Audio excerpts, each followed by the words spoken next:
Akhirnya Habib Bahar Smith turun gunung menanggapi kasus Pina Cirebon yang mana 8 tahun belum terungkap ya bapak-bapak ibu-ibu. Bagaimana sih Habib Bahar menanggapinya, dan semoga aja kasus ini polisi segera menemukan 3 DPO yang menyebabkan almarhum dan almarhumah wafat. 3 DPO ini merupakan otak dari pembunuhan ini. Kita lihat tanggapan dari Habib Bahar Smith. Polisi harus tangkap itu yang belum ketangkap itu. Nanti kau lihat ya. Kau kalau sudah ditangkap, kau sampai lapas kau. Saya suruh anak-anak lapas kau mau dimasuki lapas manapun. Saya suruh anak lapas kasih mati kau. Binatang. Bukan anak polisi, bukan anak bupati ada urusan. Mau anak presiden segala itu nggak ada urusan. Karena baru tahu anak ini kasus yang nggak tahu. Udah 8 tahun ternyata 8 tahun lalu. Kawal kasus Pina Cirebon. Kasusnya kapan baru ini? Belum lama. Hah? Angkatnya masih belum lama dong. Kasusnya udah lama. Sudah, angkatnya minta. Coba nanti kita lihat coba. Ini mana penggantinya Abah? Ini penggantinya Abah. Jelasin dulu Ali. Ini khalifahnya Abah ini ya. Hah? Khalifahnya Abah ya? Ali. Khalifahnya Abah kamu. Kamu itu penggantinya Abah. Kalau Abah meninggal nanti yang ngurusin pesantren kamu. Abah mau kirim kamu belajar di Abu Ya Maliki di Mekah. Di Said Muhammad. Di Said Ahmad bin Muhammad bin Ali bin Abbas al-Maliki. Paham kamu Ali? Ali? Boleh bandel ya? Pertanyaannya, kenapa dari sekian banyak anaknya Habib Bahar kok yang dipilih sebagai khalifah penggantinya adalah tadi Ali? Karena Ali itu dari kecilnya anda lihat dia anaknya bijaksana, dia anaknya lembut, nggak keras kayak anak. Makanya anak pilih dia. Tapi kalau dia dia orangnya sabar. Ali itu punya anak Ali. Ali dari hadiah ini dikasih hadiah tuh.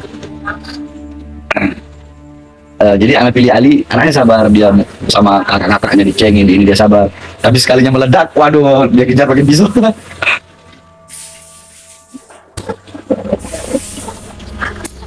Dakwah buat Pina Cirebon, 8 tahun pelakunya nggak ditangkap. Udah 8 tahun kan? Karena anak polisi dan bupati. Nggak peduli anak polisi, nggak peduli anak bupati.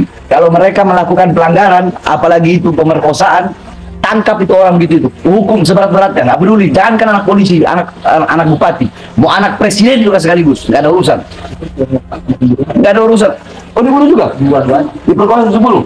Oh, hukum mati itu manusia bejat begitu tuh. Jangankan anak polisi, jangankan anak polisi, jangankan anak mau anak presiden, mau anak malaikat juga. Kalau andaikan begitu, andaikan begitu, hukum mati itu orang seperti itu. Tapi udah ketangkap semua. Hah? 11 orang. Satu perempuan itu si Pina diperkosa 11 orang. Binatang cukup main.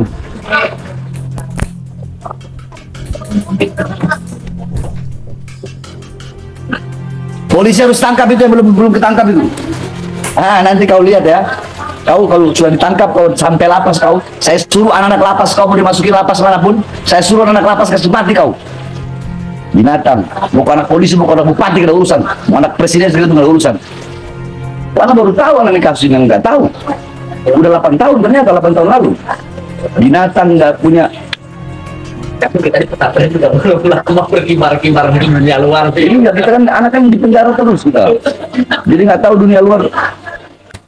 Minta nasihat untuk cara melawan hawa nafsu dari kemaksiatan. Perasaan kemarin udah bahas itu. Anna syahwata tusayyirul muluka abida wa sabra yusayyirul muluka abida. Semuanya hawa nafsu syahwat itu bisa menjadikan raja menjadi budak. Dan kesabaran sebaliknya, kesabaran bisa menjadikan budak menjadi raja. Tuba liman kana aqluhu amira wa hawahu asira. Fawailul liman kana aqluhu asira wa hawahu amira. Beruntung orang-orang yang akalnya menjadi raja, sedangkan nafsunya menjadi budak. Dan sungguh celaka bagi orang-orang yang nafsunya menjadi budak dan akalnya menjadi raja. Maka kita sebagai manusia harus menggunakan akal untuk menguasai hawa nafsu. Jangan sebaliknya, akal jasad yang dikuasai oleh nafsu. Jadi kita harus mengalahkan hawa nafsu. Karena itu jihad paling besar. Jihad paling besar adalah jihad berperang melawan hawa nafsu. Bukan melawan siapapun. Karena hawa nafsu berada dalam diri kita sendiri. Maka itu dikatakan oleh Rasulullah, al-jihadul akbar, jihadul nafas. Rasulullah ketika pulang dari perang Badar, raja'na min jihadil asghar ila jihadil akbar. Kita pulang dari perang yang kecil menuju perang yang besar. Maka jadikan akal harus selalu menguasai nafsu, menuntun nafsu, menjadi raja dan memperbudak nafsu. Jangan sebaliknya. Jangan kita diperbudak oleh nafsu. Kalau kita diperbudak oleh nafsu, maka akan menuju ke kemaksiatan. Kemaksiatan akan menuju kepada kehancuran. Begitu intinya.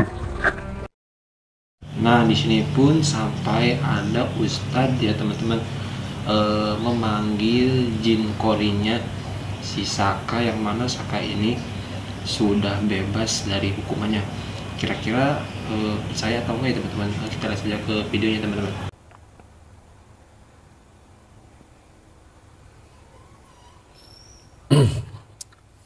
Aku ada di mana? Kamu sekarang sedang di Jawa Timur. Lalu Bapak siapa? Saya Bapak Kisna. Kamu siapa?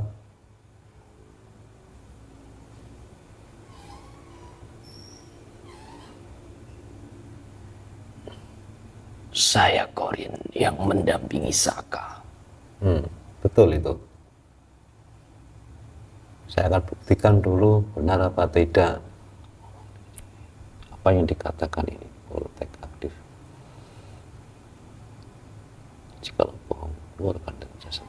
Jika ada satu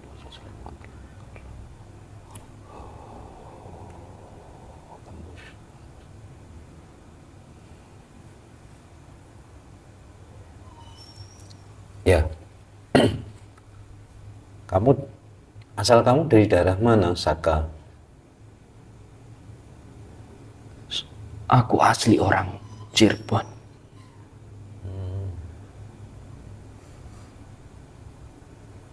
Saka, kamu sudah menikah atau apa belum?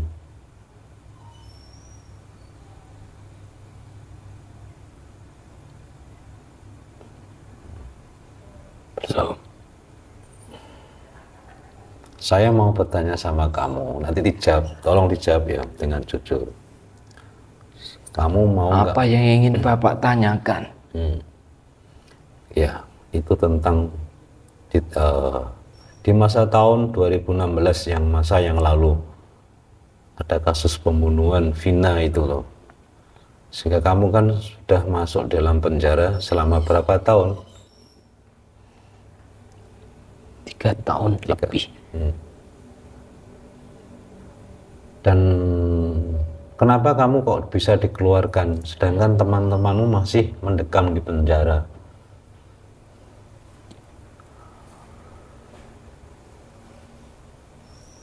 Sebelumnya, saya adalah korban salah tangkap dari kepolisian.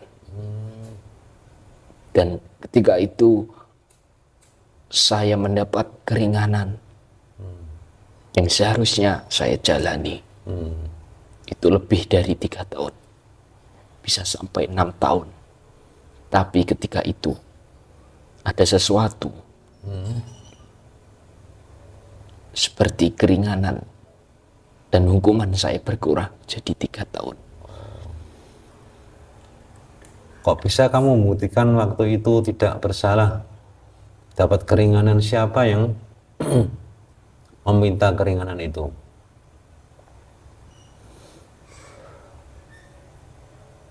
Yang jelas kuasa hukum saya. Jadi pengacara kamu. Ini saya akan buktikan.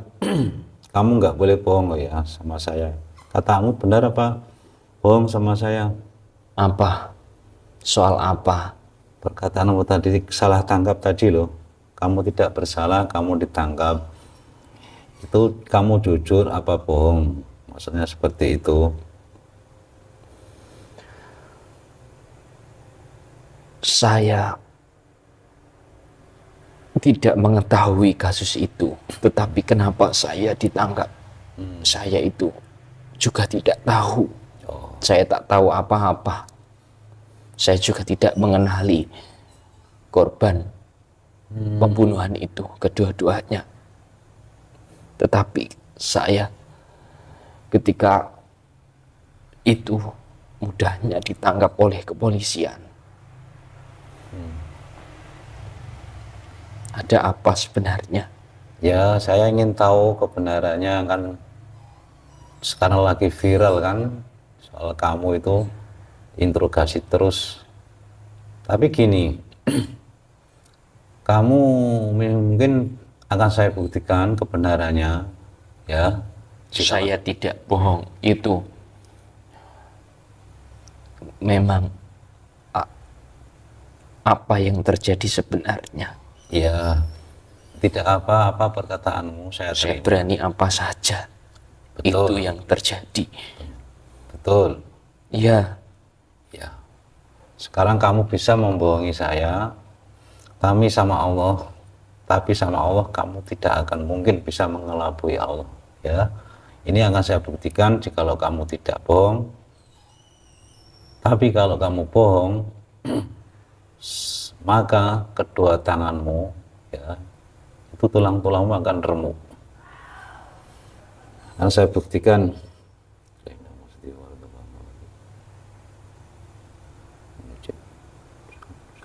Protek. Saya nggak bohong. Itu apa yang terjadi Iya, sebenarnya. nanti buktinya, buktikan nanti sendiri. Protek aktif, aktif. Tata, kata ini. Jikalau perkataannya tadi bohong, maka kedua tangannya, tulang-tulangnya remukkan semuanya. Sekarang juga.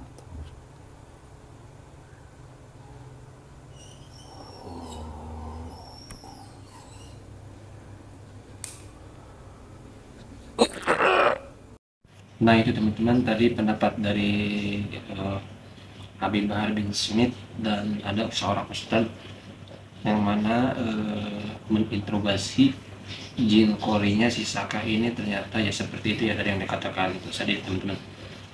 Dan yang menjadi janggal dan membuat seluruh warga Indonesia panik atau bertanda-tanya itu kenapa 3 DPO ini susah ditemukan ya teman-teman. Dan kemarin udah ditemukan, ternyata netizen berasumsi itu salah tangkap atau korban kambing hitam ya teman-teman. Iya, namanya sama, Peggy Perong, Peggy Setiawan. Cuman yang di DPO itu Peggy Perong ya teman-teman. Walaupun itu sama-sama orang Cirebon ya, kita juga nggak bisa ini ya teman-teman ya.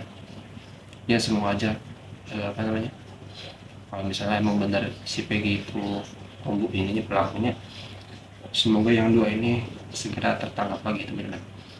Karena bener sih kasus ini sampai membuat warga Indonesia tuh berantusias ingin menegakkan keadilan di negeri ini teman-teman, termasuk para YouTuber juga ya teman-teman, karena emang kasusnya sangat-sangat janggal ya teman-teman.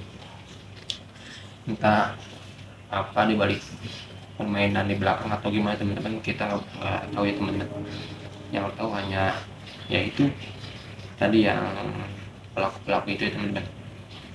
Ya mudah-mudahan ada lagi netizen berasumsi polisi harus menanyakan ke pihak yang sudah terdakwa atau yang sudah terkena vonis hukuman ya teman-teman, menanyakan di mana identitas yang 3 orang ini teman-teman. Nah oke, kita doakan semoga almarhumah itu ditempatkan tempat yang terbaik ya teman-teman, dan semoga kasus ini segera selesai, karena kasihan juga ya teman-teman dari keluarga korbannya ya.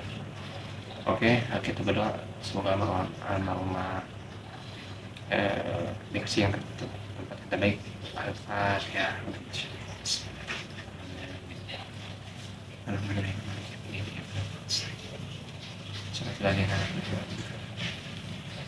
Oke teman-teman, terima kasih. Sampai berjumpa di video. Assalamualaikum warahmatullahi wabarakatuh.